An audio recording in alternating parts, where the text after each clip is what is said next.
Yes. किसी काम में सफलता जितनी साधनों के ऊपर निर्भर करती है, उतनी ही न्याय से ऊपर ध्येय पर। यदि उद्देश्य शुभ है तो उसकी सफलता के लिए अधिक चिंता की ज़रूरत नहीं है, क्योंकि अंत में जीत सच्चाई की होती है। सच्चाई की खोज करने वालों में असीम साहस और आत्मविश्वास होना चाहिए। विराम। ऐसे गुण अपने आप ध्येय की अच्छाई और श्रेष्ठता से व्यक्ति में पैदा हो जाते हैं। सच्चाई की जीत के लिए सच्चा और निरंतर संघर्ष करने वाला होना चाहिए। कोई भी कार्य जो महान और सच्चे उद्देश्य के लिए किया जाता है वह ठीक है।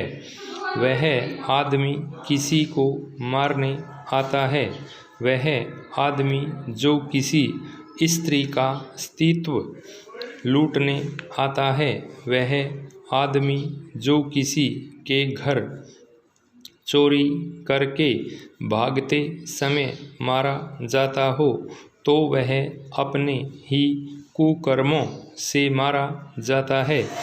उसे मारने में दोषी कोई नहीं है। नियम अहिंसा का होना चाहिए, लेकिन हिंसा जहाँ जरूरी है वहाँ होनी चाहिए। विराम। पैरा। डॉक्टर अंबेडकर ऐसे ही विचारों के व्यक्ति थे। वह जो कुछ भी कहते थे उसके पीछे कोई न कोई ध्येय अवश्य होता था। एक बार उन्होंने लाखों लोगों के सामने कहा था, करोड़ों अछूतों और दलितों का अस्तित्व एक जुगुप्सा का विषय है।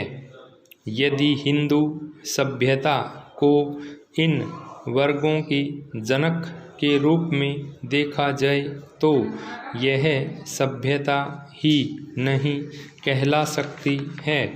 यह तो मानवता को दबाए रखने और गुलाम बनाने के लिए शैतान का षड्यंत्र है।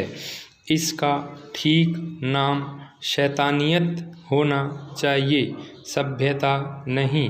ऐसी सभ्यता को और क्या नाम दें जिसने ऐसे लोगों की बड़ी संख्या को जन्म दिया है, जिन्हें चोरी चकारी से जीवन यापन करने की शिक्षा दी जाती है। विराम।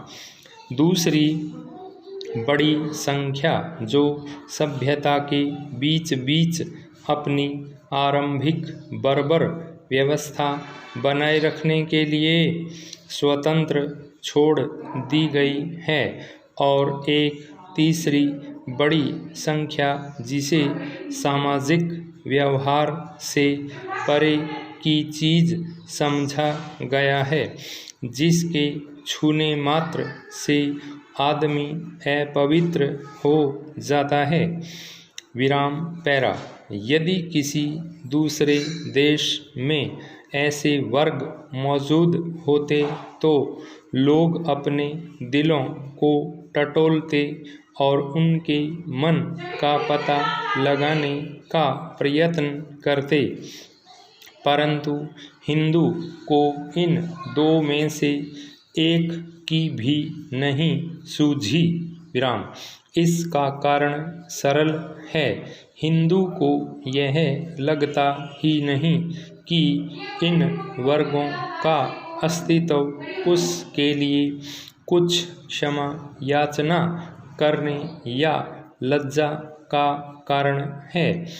वह इस विषय में न तो प्रायश्चित करने को अपनी जिम्मेदारी समझता है और न इसकी उत्पत्ति और विकास के संबंध में खोज करने की। दूसरी ओर हिंदू को यह विश्वास दिलाया जाता है कि उसकी सभ्यता न केवल सबसे अधिक प्राचीन है, किंतु यह एकदम अनोखी भी है। हिंदू इन बातों को दोहराने से कभी नहीं थकता।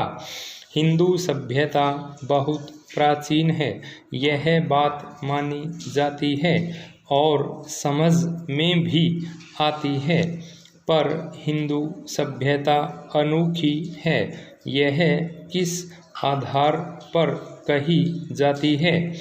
हिंदुओं को शायद यह अच्छी नहीं लगे, पर जहाँ तक अहिंदुओं का संबंध है, इस प्रकार की मान्यता का एक ही आधार हो सकता है।